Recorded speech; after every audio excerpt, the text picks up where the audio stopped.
আবু বক্করের সাথে ইসলামের পথে। আসো ভাইয়া, জায়নামাজে উঠে বসো। এই জায়নামাজ, আমি হুকুম দিচ্ছি, আমাদের কাবা ঘর নিয়ে যাও এক্ষুনি।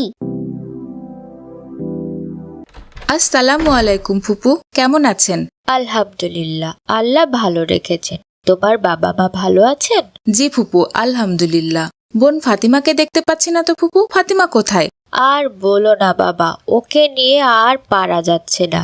কি এক গল্পের বই পেয়েছে, সারা দিন সেটা নিয়েই পড়ে থাকে, নামাজটাও ঠিকঠাক পড়ছে না।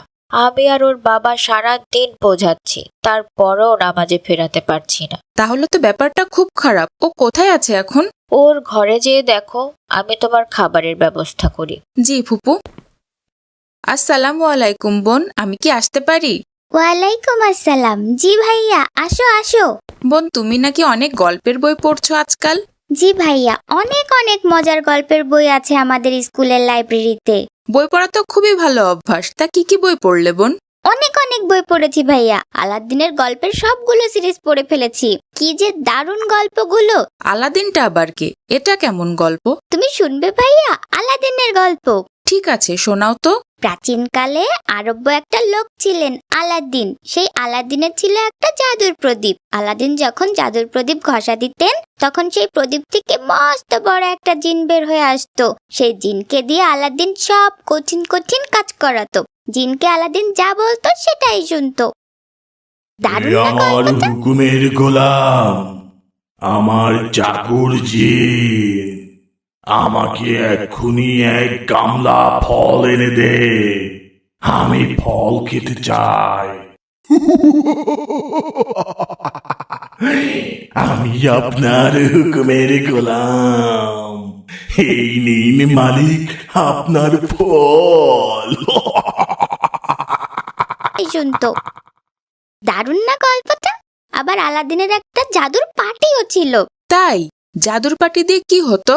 জাদুর পাটি দিয়ে আলাদিন দেশ বিদেশ ঘুরে বেড়াতো। ওই পাটির উপরে উঠে আলাদিন যেখানে নিয়ে যেতে বলতো, পাটি সেখানেই নিয়ে যেত আলাদিনকে।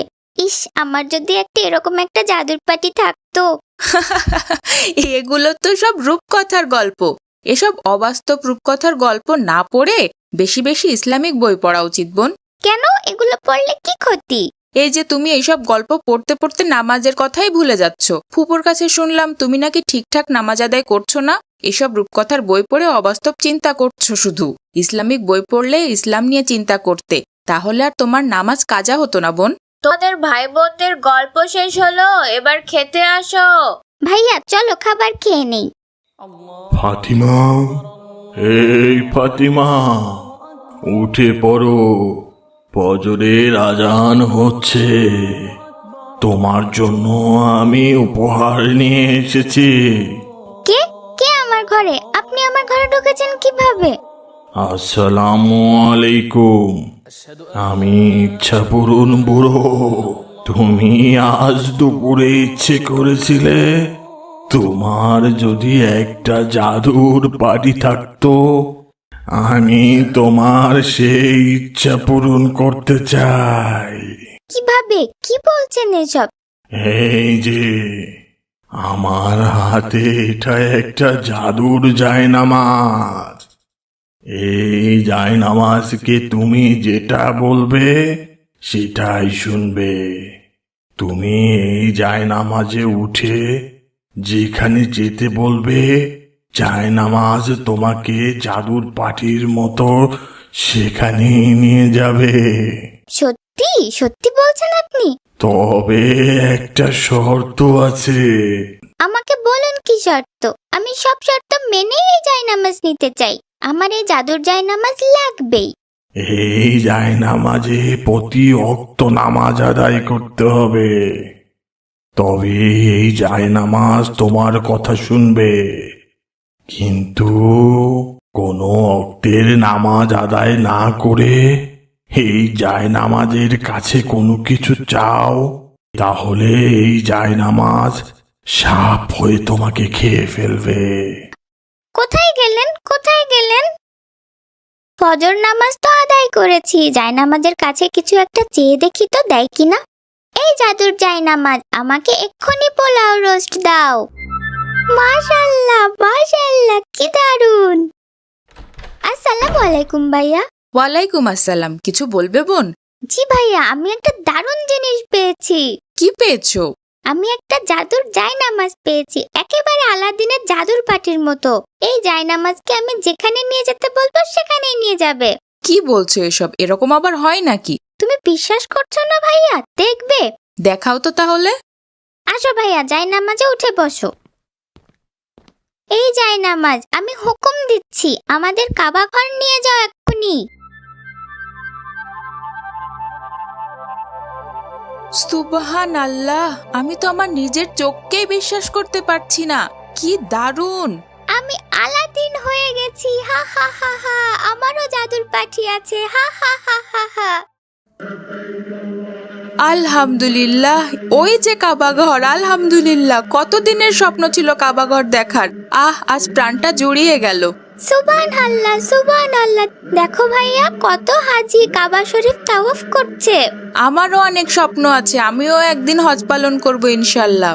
এইবার বাসায় ফিরে যায় ভাইয়া, বাবা মা চিন্তা করবেন আবার। এই জাদুর জায়নামাজ, আমাকে সকালের নাস্তা দাও, এখনই দাও। কি ব্যাপার, নাস্তা দিচ্ছ না কেন? আমার হুকুম শুনতে পাচ্ছ না? আমি তো ফজরের নামাজ আদায় করিনি। ইচ্ছা পূরণ দাদু তো বলেছিল কোনো নামাজ কাজা হলে তারপর জায়নামাজের কাছে কিছু চাইলে জায়নামাজ সাপ হয়ে আমাকে খেয়ে ফেলবে। হে আল্লাহ, আমি এ কি করলাম? তুই নামাজ আদায় করিসনি, এইবার বুঝবি। তোকে আমি কি লেখাবো। বাঁচাও, বাঁচাও, কে কোথায় আছো? আমাকে সব খেয়ে ফেলবে। কি হয়েছে মা, কি হয়েছে? মা, আমি দুঃস্বপ্ন দেখেছি। দেখি আলাদিনের মতো একটা জাদুর পাটি আছে, আমি নামাজ পড়িনি, এই জন্য সেই পাটি সাপ হয়ে আমাকে খেয়ে ফেলেছে। হা হা হা, তোমাকে বলেছিলাম না বোন, আমাদের সবসময় বাস্তবধর্মী ইসলামিক বই পড়া উচিত। তাহলেই আমাদের ইসলামের সাথে সম্পর্ক ভালো হবে। ইসলাম পালনে আল্লাহ অন্তরে আগ্রহ তৈরি করে দিবেন। এসব মিথ্যা কাল্পনিক বই আমাদের শুধুই বিপথে নিয়ে যাবে বোন। জি ভাইয়া, আমি বুঝতে পেরেছি। এরপর থেকে আমি আর এসব রূপকথার বই পড়বো না ভাইয়া, ইসলামিক বই পড়বো ইনশাল্লাহ। কার্টুন বানিয়ে ঘরে বসে আয় করুন লক্ষ লক্ষ টাকা। যদি আপনার একটি ল্যাপটপ অথবা কম্পিউটার থাকে তাহলে আপনিও বানাতে পারেন আমাদের মতো মজার মজার কার্টুন গল্প। আমাদের রয়েছে cartoon making zoom live course. এই কোর্সটির মাধ্যমে বানাতে পারেন ইসলামিক গল্প, রূপকথার গল্প, ভূতের গল্প, টুনটুনের গল্প সহ সব ধরনের কার্টুন গল্প। কোর্স ফি জানতে নিচে যে কোনো লিঙ্কে যোগাযোগ করুন। মজার মজার সব ইসলামিক কার্টুন পেতে আমাদের চ্যানেলটি এখনই সাবস্ক্রাইব করুন আর পাশে থাকা বেল আইকনটি প্রেস করুন।